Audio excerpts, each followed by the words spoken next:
ليس بهذا ننصر على أعدائنا يا شيخ مشاري، وإن كانت كلماتك طيبة وحق، لكن لا ننصر لا بالأغاني ولا الموسيقى ولا الألحان، إنما ننصر باتباع السنة والقرآن والسير على درب العلماء رحمهم الله، واستمع إلى نصيحة العلماء لك ولغيرك في مسألة الإنشاد والموسيقى والغناء.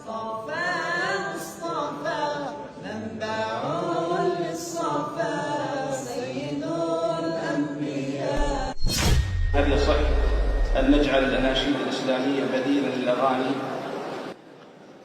ما فيها أناشيد إسلامية، أبشركم، إسلامية ما فيه إسلامية. الإسلام ما هو دين أناشيد، الإسلام دين كتاب وسنة ودعوة إلى الله عز وجل. ما الأناشيد الإسلامية هذه عند الصوفية، هم اللي يتخذون الأناشيد دينا يدينون لله به. أما أهل السنة والجماعة فلا يعتبرون الأناشيد، وإنما يعتبرون الكتاب والسنة.